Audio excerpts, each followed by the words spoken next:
when you need to save the city from tiny little monsters. Here's your look at the new McFarlane toys, Pacific Rim, Tales from the Drift, Gipsy Danger.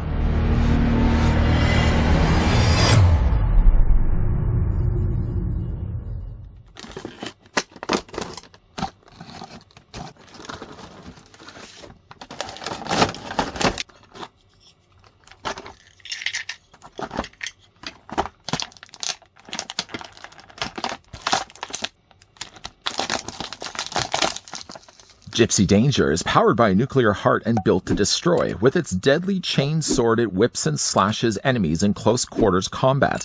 For extra blasting power, upgrade to the Plasma Caster Energy Cannon. Now, just before we start worrying about clashing with kaijus, let's grab the tape measure first and see how tall Gipsy Danger stands. While I'm doing this as well, I'd like to thank the folks over at McFarlane Toys that did provide this sample we could have a look at. The figures are quite, though, small. You're looking at Gipsy Danger only being 4 inches in height, or the figure's going to be 10 centimeters tall. Perhaps going with Gipsy Danger as a first figure wasn't a good idea on my part, because this is actually the first figure from the new Pacific Rim line from McFarlane Toys. It seems to be Mark III, at least listed on the side of the packaging it says Mark III, and then also the included comic says Pacific Rim Tales from the Drift Issue 3. Even though I really did want to start things with Gipsy Danger, kind of more recognizing the character of the other ones that we're going to be looking at in upcoming reviews. Again, apparently I've chose wrong just by the fact that the issue is showing as number 3. That means, though, where we're dropping in on the story is about, well, stuff has already happened with issue 1 and issue 2, that by the time you get to issue 3, there doesn't seem to be a whole lot going on other than a little bit of dialogue. There is some kaiju threat, but it doesn't seem to happen till near the end, and I'm sure it will start to pick up in issue 4, and I'm sure it'll probably make a lot more sense when we look at issue 1 and issue 2. So we're going to move that to the side for right now. The figure as well comes included with all these interesting architecture. First of all, it comes with a big giant building, comes as well with a little small tank and a little army truck. And I'm sure as we look at the rest of the Pacific Rim things that we're going to be getting from McFarlane Toys, all the other things that are going to be coming included with these smaller size figures are going to allow to kind of build the city together. As it is right now, what we do get, if I can slide this carefully, because this is actually consisting of parts, you get yourself a skyscraper. Now, just to move the skyscraper aside, you get yourself like a bit of road here. There is clearly a section where the building is supposed to go in this little cutout section here, and you've got a few little roads. I mean, there's not really much to be said for this. It's just molded here in gray plastic. But I'm sure, again, the idea is once we collect and look at the rest of the figures, this will eventually build a much larger cityscape. Where I feel there is the appeal, and may not appeal to everybody, is the fact that the buildings are made of parts. This building is actually consisting of 4 parts, and all the parts of the building can be detached. So if you wanted to, for example, you can start at the bottom or the basement, which actually, to be fair, is nicely sculpted. I mean, this could easily have been something they could have just made this very basic plastic, but they actually did go in there and sculpt it. There is no paint, unfortunately. I mean, all the parts that I'm seeing from the building are only just molded in the gray plastic alone. But then again, like, you have all these building pieces that go on top of it. The whole idea in mind is what I've just ended up doing is you knock all the building pieces down. Putting them back together is not the easiest thing to do. One thing that certainly does help is that all the sculpting on the buildings will be always on the top. So that may also help to kind of line things up that way so that you don't accidentally do this where you're flipping it around and trying to line up the shapes that way. You just put that piece right there. Of course, this be the top. This just lines up right there. And you take, of course, the top of the building, and that just goes on top right there. I mean, a little bit of a sneeze, or if I happen to get nudged by someone behind me, I'm sure parts to the building are just going to go everywhere. But, for it being a scaled size building, I mean, if you say to put it next to Gipsy Danger, I think it's a good size. It isn't necessarily scaled, though, to the vehicles that come included with it. You get, first of all, a little army truck. There is a little bit of marbling that I've noticed, though, in the green plastic that they've used here. I mean, the army truck doesn't have anything that moves on it. These tires are basically just staction pieces. There is, like, looking on the bottom of it, like a little seam line right there. I know I've, for some reason, thought that I could actually detach the two, but it's just one sculpted truck. And then you also get yourself a tank. I think the tank is a little bit more interesting than the army truck. And nice thing, actually, to see is that they actually put a rotating turret on the top of the tank. It's still molded here in this military kind of marbled plastic. You kind of see up close how that plastic has a little bit of marbling to it.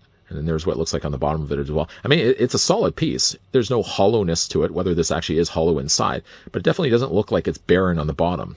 The only thing about it, though, is that both the vehicles that come included with this, if you put it next to the building, it's scaled out of size. If anything, like looking at this, I would imagine like the tank would be only maybe about that size if you're comparing against the back of the building. But I mean, are we going to really be stickler for sizes? Okay, maybe this guy is. Maybe the rest of us isn't. Having a look at Gipsy Danger. Gipsy Danger, I was actually kind of surprised to see as much posability on this. Before, of course, we talked about the posability. Getting, a closer look at the figure, he's mostly molded here in all blue plastic. There is obviously opportunities always that can be made by companies like McFarlane Toys to add additional paints. I mean, so there's very little in the way of paint here, really. I mean, the turbine in the middle has been painted nicely here in yellow. There are a few little decorative details that they've also added there as well, like the 34s on the sides and some additional stripes on the top, and not to mention a stripe in the middle of the forehead before you get to the gold visor. But that really only represents the coloring of the paint on the figure. All the rest of it is basically just a molded blue plastic. The blade is also something, the chain whip is also something that they've also sculpted and painted here in a different color, so at least there's that. It's not removable or anything like that. It's going to be always permanently attached to the forearm. But again, like, the surprising thing about it is the fact for the sizing of these figures, well, maybe yes, lacking a little bit in the paint, they do actually make up for it for the fact that they're actually more posable than I was expecting. For the posability on Gipsy Danger, for example, while it being a little bit harder to kind of get in there with my hand, the head is actually on what I think is a ball joint. It moves up and down as best as I can actually get it with my larger looking fingers, but you can also rotate the head back and forth as well.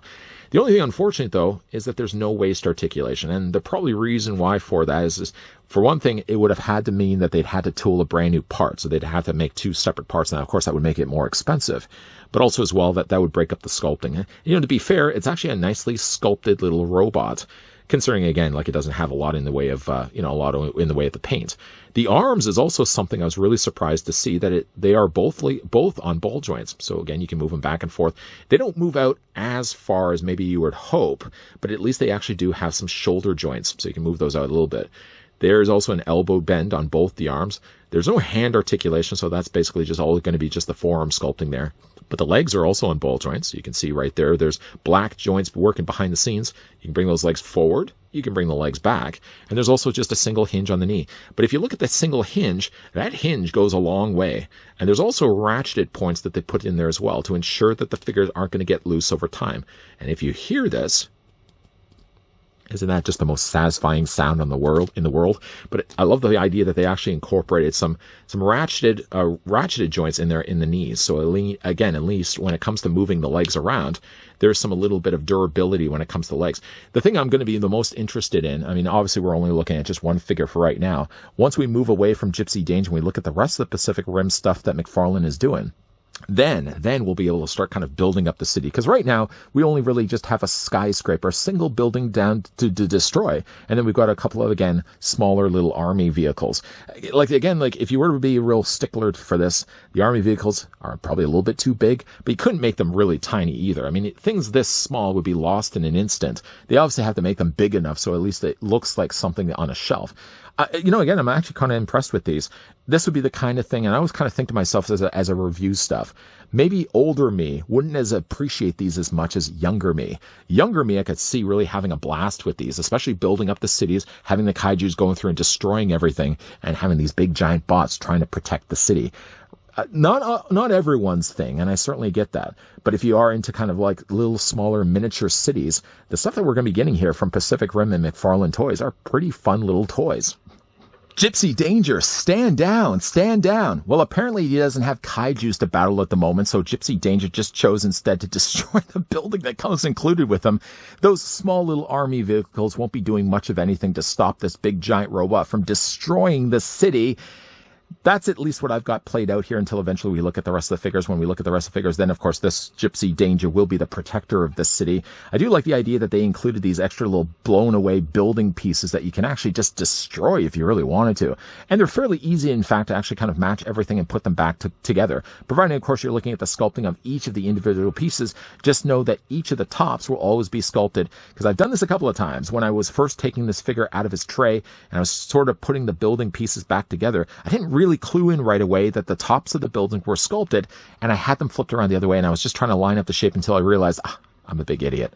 Don't be a big idiot, though. If you are certainly a big fan of Pacific Rim and you like smaller scale figures, well, maybe again lacking a little bit in the way of the paint department, I gotta say, like, these are fun little figures. Certainly something, again, that younger me would really have had a blast playing with. What do you guys think of these? Let me know down below in the comments section. Is this a line you guys could see yourself certainly getting into? I know it's obviously going to be splitting the collector's fandom. I mean, some of you guys enjoy more the larger scale, more articulated, more painted figures. Some of you, though, enjoy the more smaller miniature building-sized figures. I think these are going to be fun figures for those kinds of collectors. Big thank you once again to the folks over at McFarlane Toys that did provide the sample of the brand new Pacific Rim Gipsy Danger. I picked the wrong figure.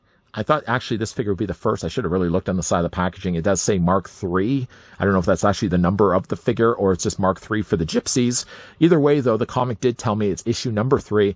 So I had to actually go back and probably look at number 1 and number 2 first. Either way, I'm sure the story is going to be completed when we eventually look at the rest of the Pacific Rim figures. To make sure that you're not missing out on any of these upcoming not the Gypsy Danger, but the rest of the Pacific Rim figures, make sure, yes, you're hitting that subscribe button down below, that you're also as well turning on the bell notification, and most importantly, that you're coming back here on a regular basis. And also, too, if, hey, you want to get a bit of a fix from McFarlane Toys in the meantime, popping up at the very end of this video as well will be a playlist for other McFarlane stuff that I've looked at. That includes, of course, the Spawn, that includes the DC Multiverse, that will eventually include as well all the Pacific Rim figures from the new Pacific Rim Tales from the Drift. And of course, as always, guys, thanks for watching. See you guys next time.